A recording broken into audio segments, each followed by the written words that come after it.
Good day and welcome back to another DBZ Dokkan Battle video. In this video we are going to be taking a look at the Android 18 stage of the Heart-Pounding Heroine event. Now we're going to complete all the missions, but this is the first time we're going to have to split the mission up. So before we've completed everything all in one team, this time we'll have to complete the two missions separately. So for those who don't know, the two missions are that you need to use 4 Peppy Gals units and that you need to use a Master Roshi. Now usually I do them in one team, but I also like to do them without using the Strength Master Roshi. Now if you have the Strength Master Roshi, that's great. I do have him, I'm just not using him. He is going to be very helpful because he allows you to complete both missions. But if you don't have Strength Master Roshi, then obviously you need to work around that. So first mission we're going to complete is the Master Roshi mission.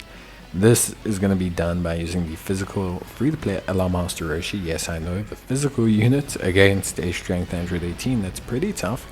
But we're going to basically, to cut a long story short, we are going to just surround him with insanely powerful units. So we're going to surround him with basically all the best USS units pretty much. But the majority, or most important, is AGL Goku and Int Vegeta. Now you can split this however you want. You can have a double friend, you can, depending on what unit you have, you can use double AGL Goku, you can use double Int Vegeta. It doesn't matter, whatever way you want to roll with it. Choose your friend based on that. I chose Taki MUI Goku.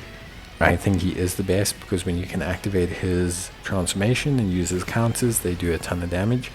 But it's entirely up to you.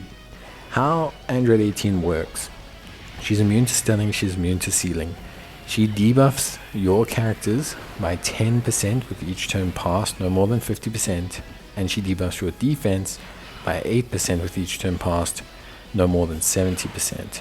So this is a very big concern, because basically what's going to end up happening here is you're slowly going to get worse and worse defensively and offensively. To counteract this, you're either going to want to finish her very quickly, which is kind of what we do with the USS team, or you are going to basically need to have units that stack to kind of compensate for this. She also gets progressively stronger as well. She gains 18% defense and attack, up to 90% for attack and 180% for defense per turn. However, you can debuff her attack and defense. And because the attack and defense debuffs are percentage based, this is a very useful mechanic, and you're going to see this a lot in the second team.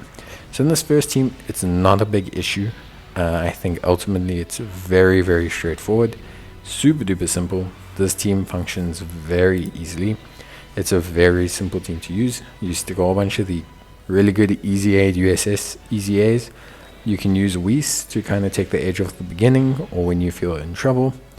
And then once you have the revives unlocked, you just go for it. The revives will strengthen your team. Your units become stronger. They will do big damage. Master Roshi will not die because you have all the revives. Well, you can only use one, but you know what I mean. By the time you use it, you strengthen your unit so much that they do so much damage that you end up winning. And that's how this team works. The second team, that's where things get a little bit more interesting. So this one is just basically, okay, use items, get to the point where you have revives active, then just YOLO, let the revives kick in, use the big damage to kill her, or just kill her, because you'll probably do so much damage.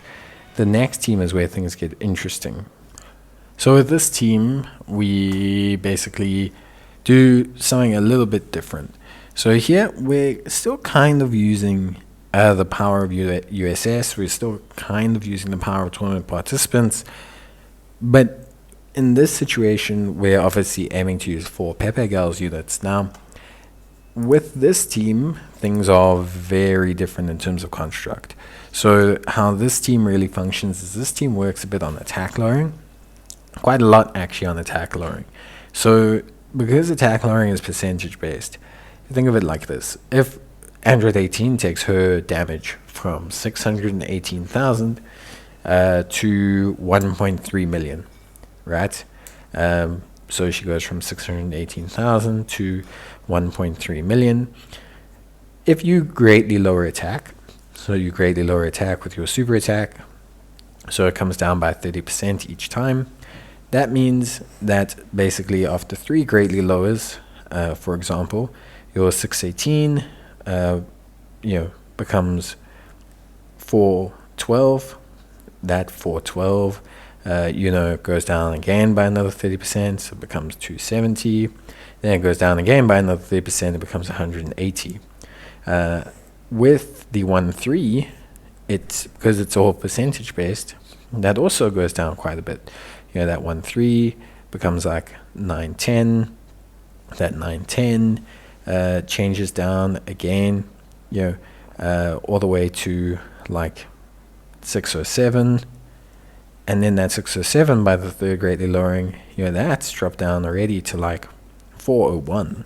So immediately, like, you can see how the percentage-based effect really helps. So when you have characters that can maintain those greatly lowering and lowering and all those type of like attack down stats, it helps a lot. And we have 2 of them that are very crucial to this. So the one is obviously good old Kia Y. Recently got an easy A. Absolutely fantastic for this because she greatly lowers attack and defense. And greatly lowering is very important. Greatly lowering is minus 30% to the enemy. It's very, very important, and it lasts for 3 turns. So it can lay over until she's on attack again.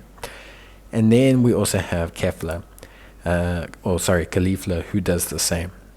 And these 2 units are going to maintain so many greatly lowering stacks on Android 18 that we're not going to have to worry about the fact that we're getting progressively weaker as we go along.